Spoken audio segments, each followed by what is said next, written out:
Et bienvenue à ce webinaire organisé par l'agence d'attractivité Hello Lille. Je m'appelle François Navarro et au nom de l'ensemble des équipes Hello Lille, je suis ravi de vous compter aussi nombreux ce matin. Vous êtes nombreux réunis à nos côtés, comme il y a 7 mois, puisque nous avions eu l'occasion d'organiser un webinaire identique dans une période différente avec l'Institut Pasteur de Lille. Nombreux ambassadeurs venant de secteurs très divers, le tourisme, la culture, la communication, l'événementiel, la recherche, la tech, l'économie et le monde économique au sens large.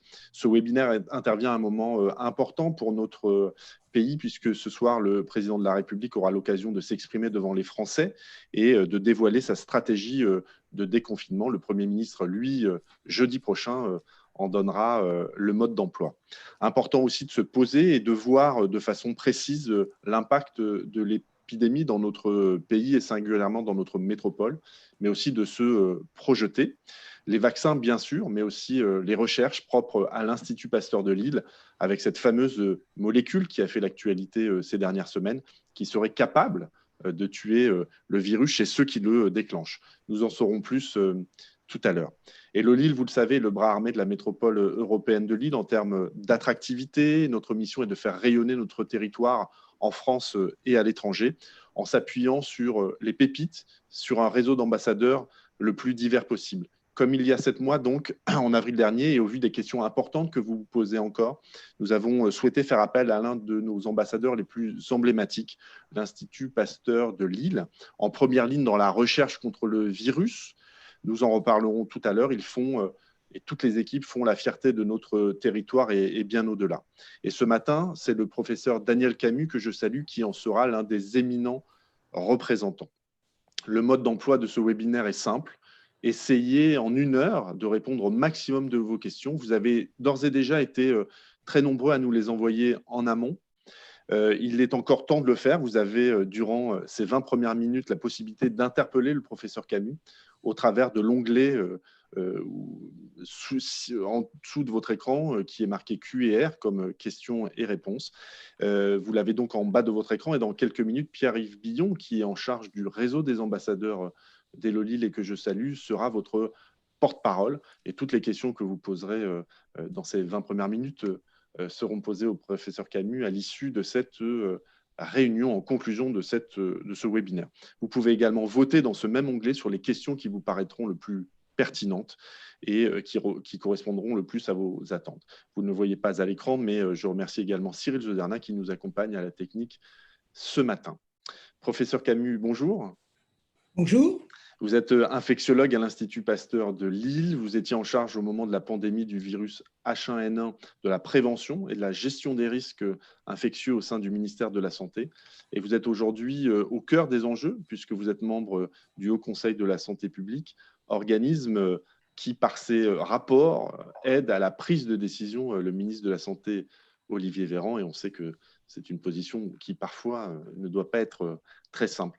La première question qui nous vient, c'est quels sont, pour ceux qui sont avec nous ce matin, les nouveaux éléments à prendre en compte pour la gestion de cette crise dont on voit qu'elle est quand même extrêmement compliquée à piloter pour ceux qui nous gouvernent. Bon, c'est vrai qu'on est tous un peu surinformés à propos de cette crise. Et il est important de voir surtout, et ce sera le but du travail d'aujourd'hui, de voir un peu quels sont les éléments importants qui sont à prendre en compte pour comprendre et diriger les actions. Bien entendu, je ne suis pas un porte-parole du gouvernement, hein. Et en tant que spécialiste en médecine infectieuse et en santé publique, eh bien, on essaie toujours, pour proposer des mesures, d'essayer de les comprendre. Et il est important qu'elles soient bien comprises de l'ensemble de la population. Pourquoi ? Parce que, vous l'avez vu, il y a quelquefois des données scientifiques qui sont vraies ou qui ont été vraies pendant un certain temps et qui maintenant ne sont plus, ou tout au moins méritent d'être modulées. Et il faut bien l'expliquer parce que sinon ça entraîne immédiatement dans la population le sentiment d'un flou, le sentiment qu'on comment dirais-je, on pilote au doigt mouillé. Non, c'est pas du tout ça. Donc, c'est pour ça qu'aujourd'hui, on va surtout se concentrer sur comprendre pour agir. Voilà. Alors, si vous voulez passer la photo suivante. Voilà. J'utilise beaucoup cette diapo, vous l'avez peut-être déjà vue. Elle marque un petit peu, elle essaie de symboliser l'idée selon laquelle, et qui est vrai bien entendu, que face à une maladie infectieuse, et ici en l'occurrence une maladie infectieuse à transmission respiratoire, eh bien on essaie de dresser une barrière qui est formée ou un mur, une muraille, qui est formée d'éléments plus ou moins importants, mais qui sont tous indispensables finalement au bon maintien de cette barrière. Alors, il y a bien entendu au plein centre, on met toujours le vaccin, c'est normal, c'est l'arme la plus efficace et souvent la moins coûteuse. Les aspects de traitement, les aspects d'acquisition d'immunité sont des éléments importants. Alors, au lieu de le présenter comme ça, eh bien, je vais le présenter un petit peu différemment, avec une façon un peu plus technique. Et si vous me passez la diapo suivante.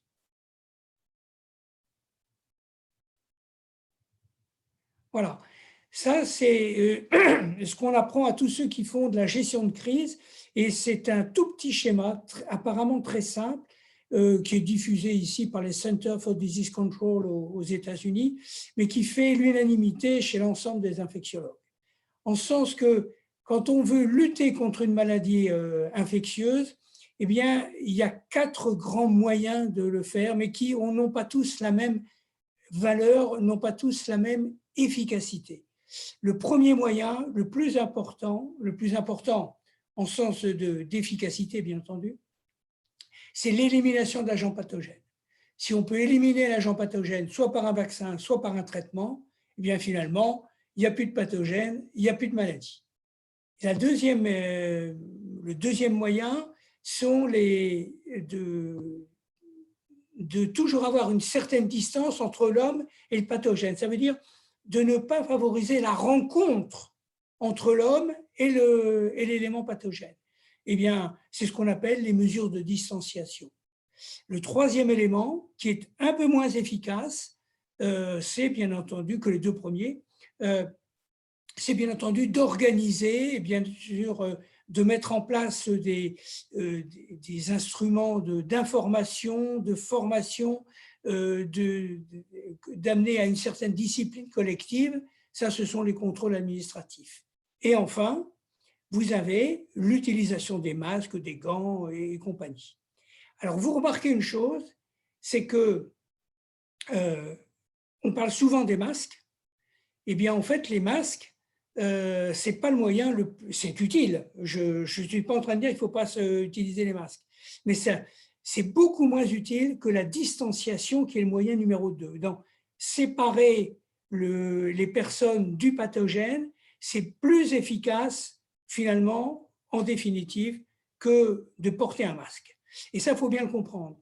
J'insiste. Pourquoi? Parce que ce sont ces mesures de distanciation qui actuellement posent le plus de problèmes d'acceptabilité. C'est souvent là-dessus que se font les discussions, quelquefois un peu véhémentes, et alors qu'il y a beaucoup moins de discussions sur les masques. Et c'est pourtant, pour le moment, l'arme la plus efficace dont on dispose, puisque au jour d'aujourd'hui, on n'est pas capable d'éliminer le pathogène, on n'a pas encore ni le vaccin, ni le traitement qui soient autorisés sur le marché.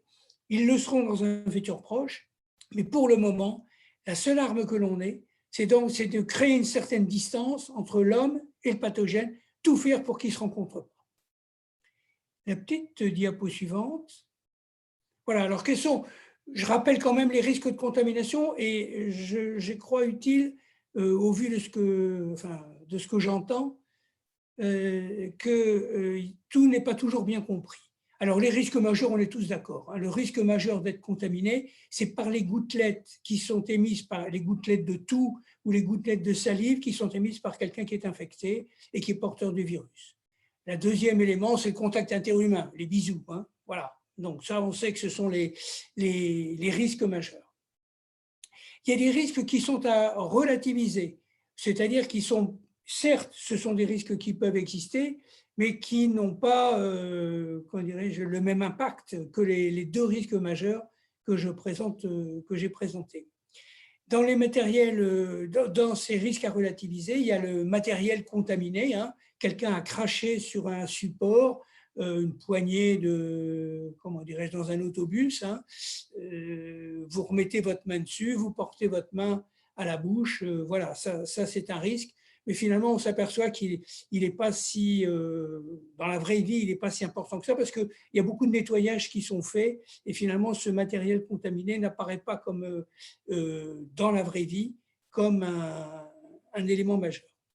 Les aérosols, bien entendu, là où on en a beaucoup parlé, oui, c'est vrai, les aérosols peuvent créer une diffusion, peuvent entraîner une diffusion importante des virus et contaminés. Et alors, il y a une idée sur laquelle il faut tordre le cou. La ventilation n'est pas dangereuse dans la mesure où elle est bien faite. Donc, on n'a pas de risque de se faire contaminer par la ventilation. Et je vais même dire au contraire, si la ventilation est bien faite et respecte les normes, pour vous donner une idée, par personne, il faut être capable dans une pièce de changer 30 mètres cubes d'air par heure, ce qui n'est pas quelque chose qui n'est pas, c'est pas un vent violent qu'on a besoin, hein. Eh bien, rien que cette ventilation peut, comment dirais-je, réduire fortement l'intérêt de l'utilisation du masque. Donc, c'est quelque chose d'extrêmement important. Donc, faut pas. De même, la ventilation en ouvrant les fenêtres sont des éléments importants qui permettent de, en diluant finalement le virus, d'empêcher la contamination. Donc, ça, ce sont des éléments très importants. La climatisation, le chauffage ne sont dangereux que s'ils sont mal réglés. Et puis, il y a des risques dont tout le monde parle, mais dont finalement qui sont pratiquement pas presque nuls, mais dont l'impact est négligeable. Ce sont, par exemple, l'eau des piscines, les bains en mer. Enfin, à cette époque-ci, je ne pense pas qu'on en fasse beaucoup. Bien entendu, les vêtements qui pourraient être porteurs, les animaux qui pourraient être également porteurs. Bon, c'est vraiment très anecdotique. Par contre, ce sur quoi je voudrais aussi insister, photo suivante, voilà, c'est les modalités de contamination. On s'est aperçu, et beaucoup de travaux scientifiques remarquablement conduits le démontrent, qu'il y a en fait des lieux de superdiffusion. C'est-à-dire que le risque n'est pas le même partout. Et ça, tout le monde le dit, hein. Quand je vais faire un footing, quand quelqu'un dit je vais faire un footing dans mon quartier, ben finalement, je ne risque pas grand-chose, c'est vrai. À côté d'autres lieux de superdiffusion. Alors, ces superdiffusions sont liées à certaines activités, bien entendu, et en particulier les activités où il y a un regroupement de population, ne sont pas valables en général toute la journée, ça n'est qu'à certaines heures, et ne sont pas du même niveau selon la catégorie de population. Normalement, si on était capable de bien identifier ces lieux de superdiffusion, on pourrait avoir des mesures ciblées. C'est-à-dire que de ne pas soumettre tout le monde au même régime. Vous savez qu'on n'a pas le droit on a un certain nombre d'interdictions de sortie ou de limitation de nos sorties. Si on était capable de mieux différencier ces lieux de superdiffusion, on pourrait avoir des mesures qui ne soient pas les mêmes pour tout le monde. L'inconvénient, bien entendu, c'est d'assurer le suivi de ça. Et si on dit, en fonction de votre activité, de l'heure à laquelle vous exercez cette activité, puis compte tenu des éléments environnementaux, pour vous, il n'y a pas grand risque, eh bien, tout le monde va se dire, pour moi, c'est pareil, et relâcher comment dirais-je, la mise en place des mesures de protection. C'est vrai que, je vais prendre l'exemple des restaurants, faut mettre les pieds dans le plat. Dans les restaurants, tous les restaurants ne sont pas logés à la même enseigne. vous savez comme moi qu'il y a des lieux où il y a une hyper concentration de population, où tout le monde est debout, les uns contre les autres. Ça n'a rien à voir avec un restaurant qui assure un service à table avec une distanciation parfaitement respectée. Donc, vous voyez que logiquement, on ne devrait pas les soumettre aux mêmes contraintes, ces deux types d'établissements, mais c'est très difficile à dire. Comment va-t-on différencier ces lieux qui sont à fort risque des autres lieux? Alors, là, bien entendu, on a tous pensé, quand j'écris ça, on pense tous aux restaurants, aux bars et compagnie, ou même aux salles de spectacle. Mais il n'y a pas que là qu'il y a de la superdiffusion. Type d'activité, réunion de famille, heure des repas, catégorie de population, comment dirais-je, ayant des difficultés, ayant des difficultés sociales. On sait que c'est donc il n'y a pas qu'uniquement que le milieu professionnel, le milieu familial également est un lieu de super diffusion. Alors en fonction de ça, on a des mesures qui sont ciblées, la prévention, le dépistage et l'isolement. Ça, il faudrait pouvoir isoler plus facilement et on peut peut-être là en venir aux quelques questions qui étaient posées. Oui, je vais passer la parole à Pierre-Yves Billon pour les premières questions qui nous avaient été envoyées en amont de ce webinaire. Oui, bonjour professeur. Une première question de Marc. Quels sont finalement les lieux de contamination les plus à risque? Vous en parliez tout à l'heure. Peut-on espérer une ouverture de restaurants avant janvier? Donc, je l'ai dit, c'est vrai, les lieux de restauration sont des lieux à risque avec d'énormes différences selon le type d'établissement. Malheureusement, dans les circonstances actuelles, il y a fort à parier que les instances gouvernementales ne voudront pas prendre ce risque et préfèrent prendre comment dirais-je, la mesure peut-être la moins agréable, mais la plus efficace, plutôt que de dire en moyenne, on pourrait peut-être relâcher un peu. Mais je crois qu'il y a la crainte, si on n'applique pas les mesures, d'une reprise immédiate de la pandémie. Une question de Sophie. Je gère un lieu de spectacle. Nous avons déjà mis en place des mesures sanitaires strictes. Que faut-il faire de plus pour nous permettre d'ouvrir? Il y a pas là, dans le cas présent, il n'y a pas grand-chose de plus à faire, mais je me suis un peu penché sur ces mesures. Elles sont celles qui sont proposées sont de bonnes mesures, mais là aussi, c'est difficile pour le moment d'être certain ça ne pourrait pas relancer la pandémie. On va le voir, on est sur une pente plutôt favorable actuellement de l'évolution de la pandémie. Ce n'est pas le moment de prendre un certain nombre de risques. En tout cas, c'est comme ça que raisonne le gouvernement. Une question de Marie. Pour l'accueil d'événements dont la jauge serait par exemple de 500 participants, à quelle période en 2021 pensez-vous que nous pourrons les accueillir de nouveau? Alors pour le moment, on ne parle pas beaucoup il n'y a pratiquement pas de données ou d'informations sur les spectacles, les spectacles de masse.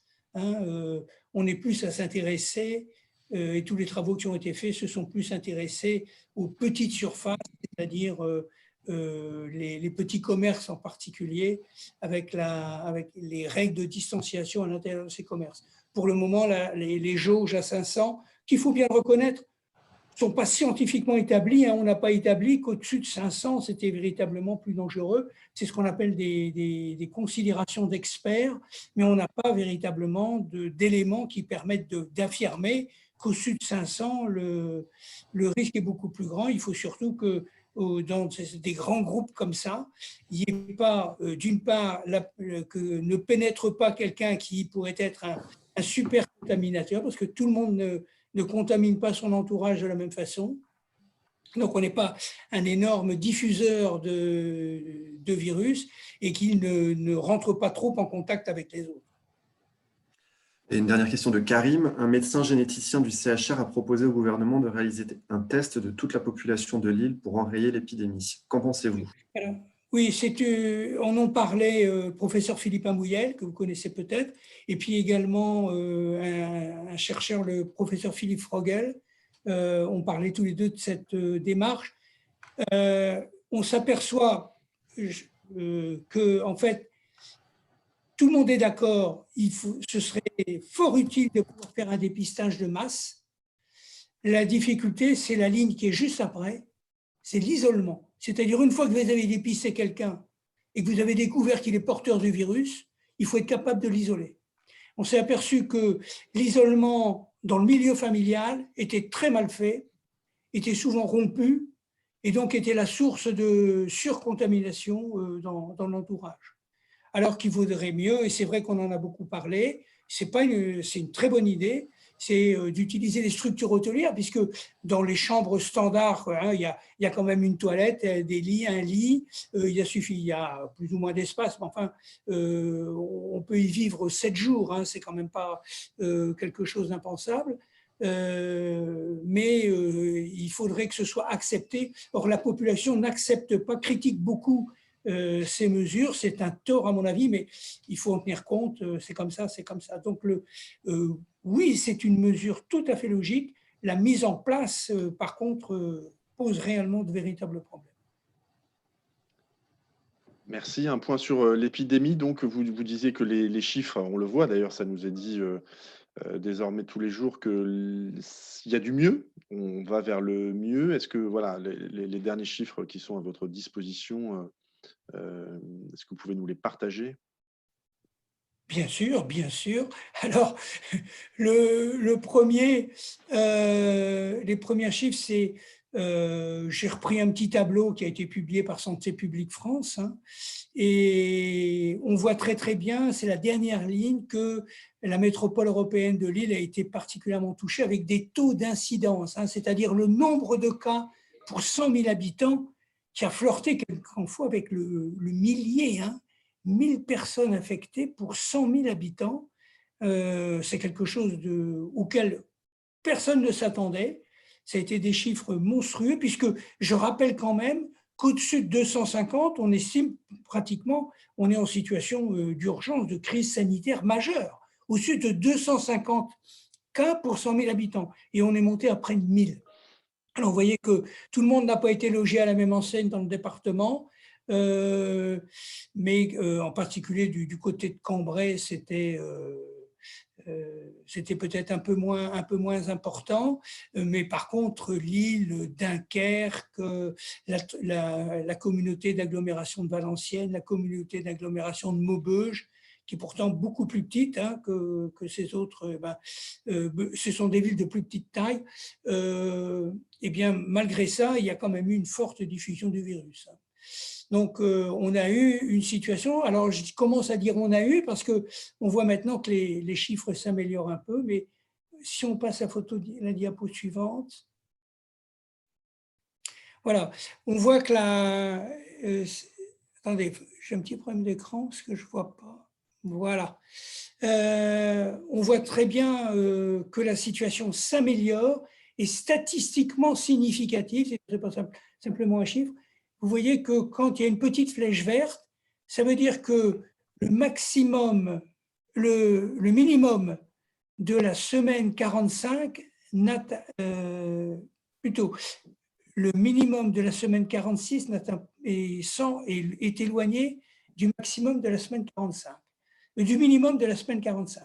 Autrement dit, que ce soit dans l'Aisne, dans le Nord, dans l'Oise, dans le Pas-de-Calais, la Somme, partout, on a quand même une amélioration de la situation. Ça n'est qu'une tendance. Pourquoi on parle de tendance? Parce qu'on attend que ça se confirme pendant plusieurs semaines pour être certain que ce ne soit pas une espèce d'artefact. Mais en fait, la situation s'améliore, ça c'est indéniable. Diapo suivante. Voilà. Si on regarde maintenant ce qui s'est passé dans les Hauts-de-France par rapport aux autres régions, j'ai mis que le top 3, à un moment donné, il n'y a pas si longtemps que ça, il y a une semaine, on était sur la médaille de bronze comment dirais-je, de l'incidence de la maladie dans le département. Donc des chiffres extrêmement élevés, et on était, je dirais, battu que par l'Auvergne et par l'Île-de-France. Photo suivante. Voilà, alors sur le bas de la diapo, c'est l'évolution du nombre de cas en France. Donc le nombre de cas qui sont diagnostiqués en France, et on voit très très bien que depuis quelques semaines, même si là on a un retard par rapport aux chiffres publiés, mais on voit très très bien qu'il existe une nette chute. Et là encore, faut le reconnaître, on est même un peu surpris. Bien entendu, ça s'explique, mais on est un peu surpris de l'importance de cette chute. On ne s'attendait pas à une chute aussi importante. Comme quoi, ce virus nous réserve encore des surprises. Mais alors, j'ai mis quand même, c'est le petit schéma du haut, la situation mondiale, où vous voyez que là, la situation ne s'améliore pas, ou tout au moins un petit plateau. Et je l'ai mis, c'est pas pour vous faire peur, c'est pour vous montrer que dans un pays, on peut avoir des résultats intéressants, mais on est entouré d'autres pays dans lesquels la situation est loin de s'améliorer. Et donc, potentiellement, c'est toujours un danger de voir le virus revenir soudainement sur notre territoire et réenclencher une troisième vague. Et photo suivante. Voilà. Alors, la France par rapport à l'Europe, actuellement, on est tête de liste. Mais il faut savoir que tout le monde observe des variations. Et cette semaine, c'est peut-être comme ça, mais si ça se trouve, dans 15 jours, la France aura un cercle beaucoup plus petit et l'Italie aura peut-être un cercle beaucoup plus gros, parce que les choses évoluent. Donc, mais enfin, on est quand même fortement touché par cette pandémie, comme quoi les recommandations pour éviter la diffusion du virus doivent être suivies, c'est incontestablement. Alors j'ai mis ça un peu par curiosité, je me suis douté que ça… J'espère que tout le monde voit les 3 dates qui sont en bas. On voit les 3 dates en bas? On voit avril, bon… eh bien, on remarque qu'il y a eu une diminution lors du premier pic. Il y a eu une diminution de l'activité des commerces et des espaces de loisirs. Pendant les mois d'été, eh bien, ils étaient revenus pratiquement à leur niveau habituel. Et puis là, on voit qu'ils sont à nouveau une diminution de l'activité. Pour le deuxième, ce sont les magasins d'alimentation et les pharmacies. On voit qu'ils ont eu au moment du premier au moment du premier pic, ils ont eu une diminution d'activité, mais moindre que les espaces de commerce et de loisirs. Hein. Je crois que c'est très, très net. Et bien entendu, actuellement, il y a à nouveau une chute de leur activité, mais encore une fois moins importante que celle qui est vécue par les commerces et les espaces de loisirs. Et puis tout en bas, on voit les effets à la fois du chômage partiel et du télétravail, pour ceux qui peuvent le faire, sur la fréquentation des lieux de travail. Et on voit très bien qu'au moment du premier pic, il y a eu une chute de fréquentation des lieux de travail, que pendant l'été, eh bien, il y a eu aussi une chute, ça a continué, qu'il y a eu une espèce de décroissance là, juste avant le deuxième pic, mais que maintenant, il y a à nouveau probablement un certain nombre comment dirais-je, de secteurs d'activité qui ont pu se mettre au télétravail et réduire ainsi la fréquentation de ces lieux de travail. C'est informatif, il ne faut pas en tirer de trop grandes leçons de ces graphiques, mais je trouvais que c'était intéressant de vous les présenter. Merci beaucoup. Je crois que Pierre-Yves a quelques questions. Je vous rappelle que vous pouvez toujours poser vos questions via l'onglet Q&R et il y en a déjà une dizaine et elles seront posées en fin de séance au professeur Camus. Pierre-Yves. Oui, une question de Thibaut. Si des confinements pour les vacances de Noël, le brassage de la population entre régions ne présage-t-il pas une 3e vague tant que la vaccination ne sera pas massive? Si, c'est incontestable. Il y a un risque énorme, mais je crois qu'il y a aussi des considérations humaines et sociales dont il faut tenir compte. Moi, je raisonne bien souvent en épidémiologiste. Si on me demande quel peut être l'effet d'une mesure, je peux dire que c'est comme ça, mais ça ne veut pas dire qu'une mesure est obligatoirement applicable et doit être appliqué. Après, c'est l'acceptation par la population. Très sincèrement, je crois que je ne sais pas exactement ce que dira le président de la République ce soir, mais on peut s'attendre quand même à ce qu'il y ait une certaine souplesse peut-être juste sur le créneau de Noël, quitte à le devoir le payer un peu plus cher au mois de janvier. Une question de Didier. Malgré un test PCR négatif, j'ai eu beaucoup de symptômes évoquant le Covid-19 et cela encore à ce jour, plusieurs mois après l'infection. Les tests PCR sont-ils toujours fiables et sinon, comment détecter un faux négatif? Alors, aucun test n'est fiable à 100%, soyons clairs. Je ne vois plus les diapos là. Mais il y a, dans le cas présent, un test PCR peut être négatif, oui, c'est assez rare, mais ça peut exister parce que le prélèvement n'aura pas été fait selon les règles de l'art. Ça peut toujours arriver. Mais il y a une autre possibilité que d'utiliser la PCR. La PCR, c'est une méthode qui détecte le virus directement. Mais on peut aussi rechercher, je dirais, les stigmates ou la preuve que l'organisme a été infecté précédemment par la recherche non plus directe du virus, mais par la recherche des anticorps qui ont été sécrétés par l'organisme infecté. Donc, quelqu'un qui a fait un Covid, qui a eu une RT-PCR négative, eh bien, on pourra confirmer quand même le diagnostic si la recherche des anticorps dans le sérum est effectuée parce que son organisme aura réagi et quelque temps après, une dizaine de jours après, on pourra détecter ces anticorps. Les médecins savent ce que c'est, ça s'appelle un examen sérologique à la recherche des anticorps de type IgG, IgM. Les médecins sont rompus à ça. Normalement, on doit pouvoir rétablir le diagnostic. Et enfin, une question de Mireille. Savez-vous quel est le pourcentage des cas représentant les Covid avec des symptômes persistants à moyen terme? Oui, c'est une question importante. C'est quelque chose de difficile quand ça survient parce qu'on n'a pas les thérapeutiques. On traite des séquelles. C'est toujours difficile en médecine de traiter des séquelles. Mais le pourcentage est de moins de 0,5. Enfin, il est très faible.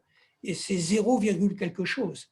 Ce n'est pas quelque chose, heureusement, de très fréquent. Mais c'est vrai, hein, il y a des gens qui mettent longtemps à se remettre. Je pense que ça, c'est indéniable. C'est une des caractéristiques de cette maladie qu'on n'explique pas trop. Merci. On va revenir dans quelques instants donc, sur les questions, sur vos questions qui sont nombreuses. Peut-être un point maintenant sur le vaccin, sur les vaccins, et Alors, y compris aussi, puisque vous avez fait, l'Institut Pasteur, en tout cas de Lille, a fait l'actualité avec la fameuse molécule déjà présente dans un médicament. Et donc voilà, on est impatient aussi de savoir d'abord où vous en êtes, où en sont les recherches, et où on en est de tout ça. Alors, si on veut bien me donner La prochaine slide, voilà. Voilà. Alors, vous vous souvenez de la photo que j'ai présentée au début, la muraille, là.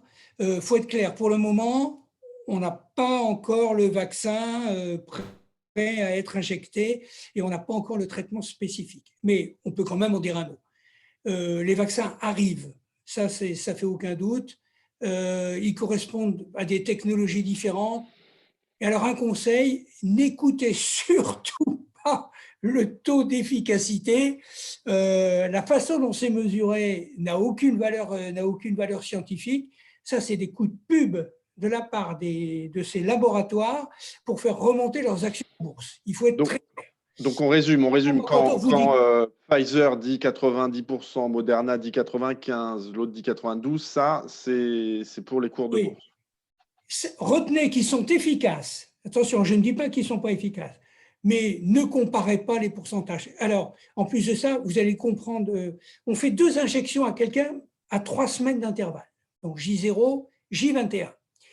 Et une semaine après la 2e injection, donc à J28, 4 semaines après, on regarde ceux qui ont fait la maladie et ceux qui n'ont pas fait la maladie.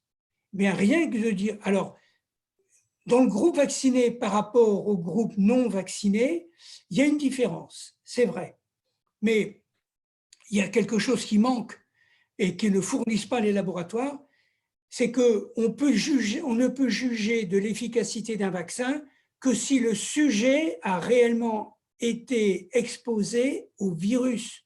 Vous êtes d'accord avec moi? On peut lui injecter un vaccin, mais si on n'a pas pu vérifier qu'il a été exposé au virus, on ne peut pas vérifier s'il est véritablement protégé.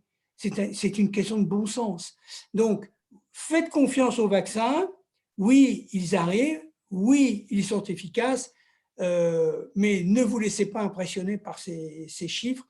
En tant que scientifique, nous, on attend vraiment avec beaucoup d'attention la publication de véritables données, qu'on puisse un peu regarder véritablement ce qui s'est dit.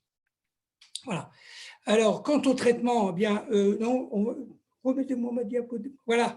Quant au traitement, on a des traitements qu'on peut utiliser, enfin qu'on pensait pouvoir utiliser uniquement dans les formes graves, hein, chez les sujets qui sont hospitalisés, qui sont en détresse respiratoire, comme alors l'hydroxychloroquine, ben, on sait que maintenant ça ne marche pas. Le remdesivir, ben, finalement, ça ne marche pas tellement. Les seules choses qui fonctionnent, qui donnent des résultats, c'est dans certains cas, les pas les anti-inflammatoires, la corticothérapie, quoi.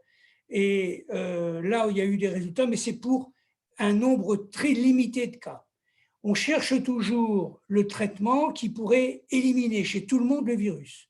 Et ça, c'est justement le travail de l'Institut Pasteur, où l'on a découvert qu'un médicament qui avait déjà été utilisé il y a bien longtemps, qui se prenait sous forme de suppositoire et que pour les plus anciens d'entre nous qui sont autour de l'écran, ont dû utiliser probablement chez leurs enfants, eh bien, qu'il avait une très grande efficacité sur le virus. Ce sont des expériences qui ont été faites in vitro et actuellement, depuis cette semaine, on commençait les expériences de ce qu'on appelle de pharmacocinétique chez des singes pour fixer un peu la dose qui sera utilisée. Ces expériences ont commencé cette semaine. On pense on aura les résultats avant la fin de l'année. Et donc, à partir de ce moment-là, si tout s'avère convenable, mais on peut être raisonnablement optimiste, on peut estimer que le traitement pourrait être largement diffusé, d'autant qu'il n'a pas à passer sous les fourches codines de ce qu'on appelle de l'autorisation de mise sur le marché, parce que c'est un médicament déjà connu. Donc, il a déjà été autorisé à être largement utilisé, même on l'utilisait très facilement chez les enfants. Donc, de ce côté-là, on n'a pas d'inquiétude. Le processus de mise sur le marché et donc de mise à disposition pour le grand public devrait être très rapide. C'est l'occasion aussi de dire, professeur Camus, que l'Institut Pasteur de Lille avait lancé un appel à dons, puisque vous aviez besoin de 5 millions d'euros, en tout cas, pour procéder aux premières recherches. Les acteurs privés et publics se sont mobilisés. On se souvient évidemment du don de Bernard Arnault de LVMH mais c'est l'occasion aussi de dire que la recherche n'est pas terminée. Ce n'est pas parce que vous avez eu ces 5 millions d'euros-là que vous n'avez plus besoin de dons et que la recherche s'arrête. Non, ce sont des processus extrêmement coûteux et on a besoin de l'aide de tout le monde. Je tiens aussi à, bien sûr, c'est frappant quand M. Arnault donne 5 millions d'euros, on en parle beaucoup, mais tous les petits contributeurs, hein, ce qu'on appelle, bon, c'est pas péjoratif, mais on sent bien que les gens font un effort, c'est pas toujours les plus aisés qui donnent. Bien souvent, sont des gens modestes, donc qui se privent de quelque chose pour venir aider l'Institut. Je crois qu'on leur en est infiniment reconnaissant et on souhaite que ce type de don puisse perdurer, bien entendu. Slide suivante. Ouais. Voilà. Alors, les nouvelles mesures possibles, c'est-à-dire que peut-être ce soir, monsieur Macron en parlera, pour accompagner une réouverture de certains commerces et activités. Elles sont possibles parce que je dirais que les scientifiques les ont validées et disent ça, vous pouvez le faire, c'est efficace. Mais ça ne veut pas dire que pour autant ce sera fait. La règle des 8 mètres carrés, c'est-à-dire jusqu'à maintenant, on disait autour de quelqu'un, il faut réserver un espace de 4 mètres carrés pour qu'il évite d'être trop en contact avec ses voisins. Là, la règle peut être étendue, devrait être étendue à 8 mètres carrés. Alors peut-être que le gouvernement ne la retiendra pas parce que ça pose un certain nombre de problèmes, bien entendu, aux commerces dans lesquels on va exiger cette mesure ce respect des 8 mètres carrés. Mais ça semble important parce que compte tenu de la diffusion du virus par les aérosols, il vaut mieux, par sécurité, augmenter un peu cette distance de 4 mètres carrés et la porter à 8 mètres carrés. Alors, autre chose, il est possible aussi que l'on parle ce soir des masques dès 6 ans. Vous savez que à l'école, on demande aux enfants de porter le masque dès 6 ans, mais on ne le faisait pas sur la voie publique. Voilà, nous, on dit, oui, c'est quelque chose qui peut être fait. Il s'avère que les enfants les portent bien. Il y a toujours quelques enfants qui peuvent avoir des problèmes. La difficulté n'est pas là, mais dans la très grande majorité des cas, les enfants acceptent bien et portent sans problème majeur un masque dès l'âge de 6 ans. Donc c'est une mesure qui risque d'être promue ce soir. Il y a une mesure que vous ne connaissez pas, c'est la mesure du CO2. Alors, c'est le dioxyde de carbone, et le dioxyde de carbone traduit le niveau de confinement d'un local. Et on s'est aperçu qu'en dessous d'un certain seuil, si le local n'est pas un local confiné, le risque de transmission du virus est particulièrement faible. Donc, ce que l'on promeut, c'est d'utiliser des détecteurs de CO2. C'est des tout petits appareils, ça coûte, je dirais pas, oui, ça coûte 3 fois rien. Ça coûte 3 fois rien. On met ça dans son commerce et en fonction des valeurs, eh bien, il y a un message d'avertissement qui peut être envoyé et qui dit, voilà, attention, vous êtes trop confiné, donc si vous êtes trop confiné et que dans cette atmosphère rentre quelqu'un qui est infecté, il peut diffuser très facilement le virus autour de lui. Donc c'était quelque chose, c'est une mesure simple, c'est quantifiable, alors qu'on sait parfaitement, il y a des tas de données sur cette mesure, ce n'est pas les scientifiques qui l'ont inventé, c'est utilisé depuis très longtemps. Tapez sur Google détecteur de CO2, vous allez voir, il y en a des milliers qui sont utilisés très fréquemment, et là, ça pourrait être utilisé. Attention, ce ne sont pas des détecteurs de monoxyde de carbone. Vous savez que le monoxyde de carbone peut complètement nous asphyxier, c'est très dangereux. Là, c'est autre chose, c'est le dioxyde de carbone. C'est simplement donc la marque d'un confinement, d'un trop fort confinement d'une pièce. Et bien entendu, j'ai indiqué dans un futur proche le vaccin, le traitement spécifique. Là, je vais répondre aux questions qui concernent encore ces sujets quant au vaccin et au traitement spécifique.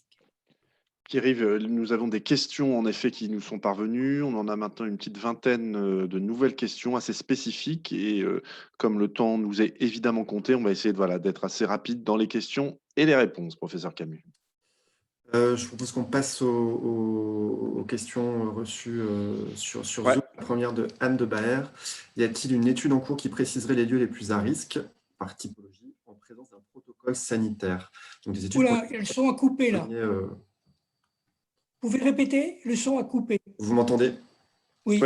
Alors, une question d'Anne de Baer. Y a-t-il une étude en cours qui préciserait les lieux les plus à risque par typologie en présence d'un protocole sanitaire dans la période post-premier confinement? Je ne suis pas sûr d'avoir compris.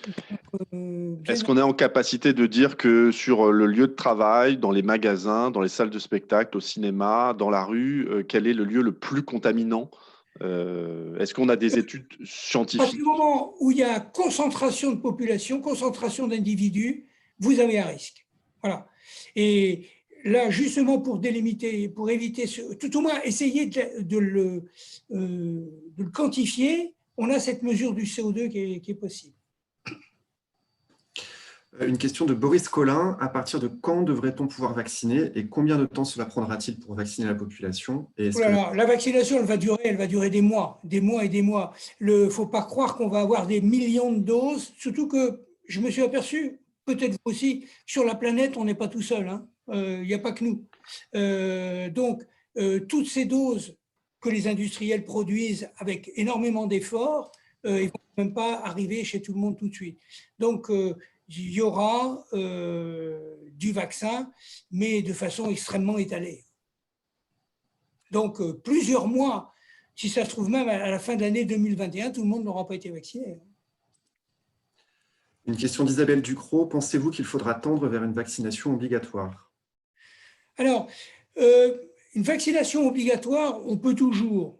Ce n'est pas une méthode très intelligente, c'est quand vraiment on n'a plus d'autres moyens. Allez, paf, on tape un grand coup sur la table et on dit, allez, il faut se vacciner. Ce sera difficile à mettre en place parce que on l'a fait pour les enfants, l'obligation vaccinale, pour les nourrissons. Mais c'est facile à mettre en place parce que s'ils ne sont pas vaccinés, ils ne rentrent pas à l'école ou ils ne rentrent pas à la crèche. On a un moyen. Là, vous allez avoir une vaccination qui va s'étaler sur plusieurs mois. Comment voulez-vous contrôler que quelqu'un a vraiment eu accès au vaccin et qu'il n'a pas voulu, et par rapport à celui qui n'aura pas eu accès tout simplement? Et quelle est la sanction qu'on pourrait donner, je veux dire? Ça va être extrêmement difficile. Moi, la mise en place d'une obligation vaccinale me semble extrêmement difficile. Une question de Davy qu'on avait reçue en amont. Quid de la mutation du virus détecté chez le vison? Cela risque-t-il de diminuer l'efficacité du vaccin? Pensez-vous que d'autres animaux peuvent être touchés? Non, c'est un problème différent. Le vison est réceptif, le pangolin bien sûr, mais chez nous, il n'y en a pas. Les visons sont réceptifs à la maladie, et ils peuvent transmettre également à l'homme. Ce sont les seuls animaux, et vous avez remarqué que ce sont des animaux de captivité, donc ils ne représentent pas véritablement un danger. Il y a des animaux domestiques qui peuvent être porteurs du virus, les chiens, les chats, on peut trouver du virus, et ils ne sont pas capables de le retransmettre. Autrement dit, on peut les infecter, mais ils ne peuvent pas retransmettre autour d'eux. Donc, c'est un cul-de-sac. Voilà. Une question de Jacques. Je ne suis pas complotiste, mais j'ai peur de me faire vacciner. Comment pourriez-vous me rassurer sur la fiabilité et la sécurité des vaccins? C'est toujours quelque chose de difficile de convaincre quelqu'un qui n'est pas, comment dirais-je, qui a une peur. Mais il y a des éléments qui doivent quand même être pris en compte. Il faut savoir que, d'abord, quand un produit est mis sur le marché, ça veut dire qu'il a été testé chez entre 30 et 50 000 personnes. Donc 30 à 50 000 personnes auront reçu le vaccin, auront été suivis très étroitement médicalement avant que, c'est Jacques qui pose la question, avant que Jacques ne soit vacciné. Donc on aura un recul. Et puis une fois que le vaccin est autorisé, il y a une surveillance qui continue. C'est-à-dire que les médecins et même les particuliers peuvent déclarer à l'agence du médicament tout effet indésirable qu'ils pourraient constater. Et il y a encore un troisième niveau qui devrait rassurer, c'est que maintenant, la collecte des informations sur les effets indésirables c'est faite à l'échelle européenne. Ce qui fait que s'il y a un accident grave, mais rare, eh bien, peut-être qu'en France, on aura un cas. En Italie, il y aura 2 cas qui, en eux-mêmes, n'auraient pas prêté attention. Mais lorsqu'on regroupe toutes ces données, eh bien, on peut s'apercevoir qu'il y a un effet indésirable qui se déclare, certes rare, mais grave, et à ce moment-là, on prend les décisions. Donc, l'Europe, par exemple, l'organisation de l'Europe, l'EMEA, l'Agence du médicament européenne, joue un rôle fondamental et très efficace pour la surveillance des effets indésirables. J'ai 2 questions en une. La première de Christelle Delaby. Pensez-vous qu'en janvier 2021, la tenue des congrès de plus de 4000 participants seront, comme pour les concerts, interdits? Et une autre qui va plus loin dans le temps, d'Elisabeth Duparlin-Blin. Organiser un congrès professionnel de 4000 personnes est-elle raisonnable en septembre 2021? Grosso modo, sur les événements de plus de 4000 personnes, est-ce qu'en 2021, on peut... En janvier, j'en doute. Hein. très sincèrement, en janvier, j'en doute. Hein. Pour la fin de l'année 2021, pourquoi pas, mais il vaut mieux prendre ses précautions quand même. C'est pas, autrement dit, il ne faut pas, n'achetez pas tout de suite votre billet de train. En fait, juste Pierre-Yves, pour vraiment, professeur Camus, c'est vrai que ces questions-là, elles reflètent aussi les inquiétudes d'une filière, d'événementiel, de tourisme, de la culture, pour qui le manque de visibilité est aujourd'hui devenu l'ennemi. C'est-à-dire que les règles changent tous les 10-15 jours. Du jour au lendemain, il convient de mettre en place des nouveaux protocoles. Beaucoup d'acteurs ont mis en place de protocoles extrêmement stricts. Les lieux culturels, les lieux événementiels, les lieux de spectacle ont mis en place les protocoles qui leur avaient été demandés. Ils sont prêts d'ailleurs même à aller encore plus loin dans les protocoles, mais c'est vrai que le sentiment quand même règne beaucoup dans ces filières-là d'un manque de visibilité assez fort, avec des enjeux des congrès dont on parle aujourd'hui, hein, de 5000 personnes, qui sont des congrès qui remplissent notre destination, qui remplissent nos hôteliers, qui font travailler les traiteurs, qui font travailler les agences événementielles et les prestataires techniques. Et donc, voilà. Et donc, ces décisions-là, on le sait, sont pas prises évidemment à la légère, mais en tout cas, elles ont un impact immédiat sur l'ensemble d'une filière. Ah non, mais je souscris totalement à votre inquiétude et à votre remarque. Hein. J'en suis solidaire. Mais je regarde un peu la situation telle qu'elle évolue. Et pour le moment, j'imagine mal que les instances gouvernementales lèvent comment dirais-je, les restrictions pour les très grosses manifestations. D'autant qu'il y a une littérature scientifique qui montre bien que le risque que ça peut représenter. Et je comprends parfaitement. Hein. Une question de Nathalie Sommier. Comment expliquer que l'Allemagne, pays voisin, soit beaucoup moins touchée que la France, la Belgique? Le nombre de dépistages est-il le seul responsable de cette différence? Alors, les comptages ne sont pas les mêmes en Allemagne. Cela dit, il y a eu moins de cas, mais peut-être ça peut tenir aussi à la discipline des Allemands, hein, des individus allemands. Quant à la Belgique, non, ils n'ont pas moins de cas que nous. Hein. Je pense qu'ils sont en tête. La France et la Belgique étaient dans le même. Ah, d'accord, oui, parce que par rapport à l'Allemagne. la Belgique. Mais là aussi, les Belges comptent par contre tous les décès, quel que soit le lieu du décès. Domicile hospitalier, EHPAD. Donc les comptabilités ne sont pas les mêmes, c'est très difficile de comparer. Mais regardons bien, ça touche tout le monde. C'est à des temps différents. Une question de Delphine Willaume, j'espère que je prononce bien. Si effectivement nous pouvons de manière raisonnable retrouver nos proches pour Noël, la solution ne serait-elle pas de tous se tester au sein de la famille avec des tests antigéniques pour passer des fêtes de manière plus sereine? Et si oui, combien de temps avant de se réunir faut-il faire ces tests? Merci pour vos éclaircissements. Alors, le test antigénique, hein, c'est un écouvillon nasal, c'est quand même un écouvillon nasal, et qui permet de faire la recherche des antigènes, de la structure du virus, sont des tests qui peuvent être utilisés pour une recherche juste avant d'aller rendre visite à quelqu'un pour éviter la contamination. Donc, je dirais 24 heures avant de partir, chez les personnes qui veulent vous accueillir, vous pouvez très bien faire un test antigénique, hein, et vous serez renseigné si c'est positif ou négatif. Attention quand même, les tests antigéniques sont quelquefois pris en défaut. La fiabilité n'est pas aussi bonne que les tests PCR. Une question de F du Sautoir. On avait parlé des anticorps neutralisants, mais aussi des facilitants. Sait-on les distinguer maintenant en effectuant la sérologie? Et peut-être nous rappeler ce que c'est que les anticorps facilitants. Alors, quand le virus vous attaque, notre organisme réagit en produisant des anticorps, normalement, qui sont faits pour interférer avec le virus, le tuer. Il y a des anticorps qui sont capables de tuer. C'est ce qu'on appelle les anticorps neutralisants. Et il y a quelquefois des anticorps qui n'ont pas cette fonction. Alors, je vais vous expliquer ça d'une façon imagée.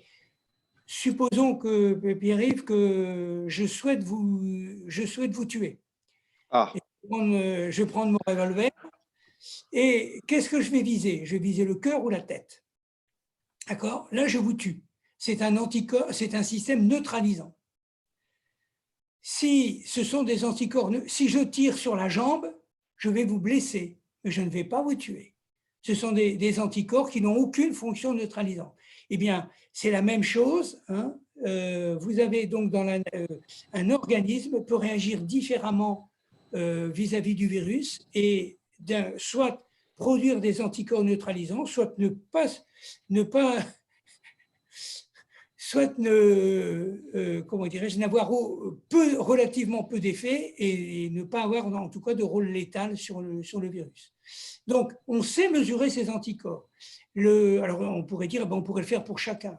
Non, parce que c'est une méthodologie extrêmement lourde. Ça oblige à cultiver le virus en laboratoire, mais dans des quantités phénoménales, faire des tests hyper compliqués et dans des conditions de sécurité qui sont terribles, parce que le virus qu'on va utiliser pour tester vos anticorps, il faut bien qu'il soit vivant.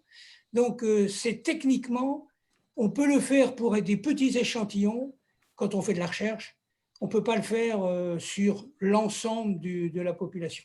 C'est malheureux, mais c'est comme ça. On peut peut-être prendre encore deux dernières questions. Une question d'Agathe Vidal. Bonjour, quelle est la solution d'après vous pour arrêter cette épidémie? Ah. Voilà, la meilleure test, c'est l'immunité collective, c'est-à-dire d'avoir un pourcentage suffisant de la population, je dirais de l'ordre de 60 à 70%, qui soit immunisé par le vaccin ou par la maladie, de telle façon que le virus ne puisse plus circuler. C'est-à-dire que quand il veut rentrer dans un organisme protégé de manière immunologique, eh bien, il puisse pas comment dirais-je, le virus ne puisse pas continuer à se multiplier et finalement qu'il meure. C'est ça. Et enfin, une question de Gaspard 6. Qu'attendez-vous des annonces du président de la République ce soir? Je l'ai dit, je pense que j'ai fait mon petit tableau, il est clair. On sait qu'il y a des mesures qui peuvent venir compléter ce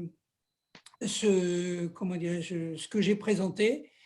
Plutôt, ce que j'ai présenté peut venir compléter la panoplie que l'on a jusque maintenant des mesures de protection et de lutte. Mais il y a une dimension politique qu'il ne faut pas cacher. C'est facile d'être un expert. Hein. Je veux dire Yaka, Faucon. Après, il y a toute une dimension sociale qu'il faut également prendre en compte. Ça, c'est le rôle du politique. Et juste une petite dernière question qui s'est posée, je salue Philippe de Honguer de chez Butterfly, c'est quel est le taux de contamination dans le pays aujourd'hui? Est-ce qu'on est loin de l'immunité collective? On a dépassé un peu plus les 2, on a dépassé les 3 millions, je pense, maintenant. D'accord, donc on est très loin de l'immunité collective pour l'instant. Ah oui, il faudrait qu'il y ait à peu près 45 à 50 millions de personnes qui soient protégées. On en est donc très loin. On en est très loin. On est très loin. Il est 11h59, nous avons tenu, je crois, parfaitement le timing. Nous allons vous montrer une dernière slide pour vous donner un rendez-vous le 1er décembre. On remercie… Voilà, pardon. Allez-y, professeur. La diapo suivante. Voilà, pour vous expliquer toute la difficulté. Vous voyez, j'ai parlé tout à l'heure de l'efficacité des moyens. Hein, les quatre grands moyens dont on dispose. Ensuite, il y a deux problèmes qui se posent toujours, c'est la faisabilité. La faisabilité, autrement dit, est-ce qu'on sera capable de produire assez de vaccins? Est-ce qu'on sera capable de l'acheminer dans de bonnes conditions? Je pense qu'il ne faut pas trop s'inquiéter quand même. J'entends bien dans la presse beaucoup de gens qui viennent faire peur à tout le monde. Transporter même des flacons à moins 70 degrés, on sait le faire. Le plus dur, elle n'est pas là. Le plus dur, c'est la dernière ligne, c'est l'acceptabilité. Et on voit bien que, en particulier, quand une mesure est très contraignante et qu'elle dure, une mesure qui peut être contraignante, mais qu'on demande d'appliquer pendant une semaine, ça va. L'appliquer pendant plusieurs semaines, ça devient, ou plusieurs mois, ça devient très dur. Voilà. Et puis, il y a aussi, comme facteur très important pour l'acceptabilité, c'est la gravité perçue. Et actuellement, il y a une tendance à dire, bon, finalement, ce n'est pas grand-chose, c'est une grippette, c'est pas si terrible que ça. Donc, quand on a cette impression d'une faible gravité, eh bien, c'est un facteur qui vient gêner l'acceptabilité de l'utilisation en particulier des vaccins. Voilà, je ne parle plus. Non, non, c'est très, très bien. Merci beaucoup. Merci professeur Camus, d'être, à nouveau présent avec nous, à ses côtés, 7 mois après ce premier webinaire. Pour celles et ceux qui veulent aller plus loin, une conférence digitale vous est proposée par l'Institut, Pasteur de Lille le 1er décembre, semaine prochaine à 18h. Vous pouvez vous inscrire sur le site, de Pasteur Lille. Le 1er décembre, c'est aussi, le jour du Giving Tuesday. Le Giving Tuesday, c'est le jour du don, enfin le jour des solidarités. Vous pouvez donner évidemment à l'Institut Pasteur de Lille, mais plus largement aux associations qui vous sont proches, en tout cas que vous souhaitez soutenir. Merci à Cédric Bouquet, Cédric Caravetta, Clément Feutry aussi, avec lequel on travaillait sur notamment la charte sanitaire Clean and Safe que l'on avait mis en place en juin dernier. Merci à Pierre-Yves Billon pour cette série de questions, à Cyril Zoderna, à l'ensemble des équipes Hello Lille. Vous avez été près de 150 aujourd'hui à nous suivre.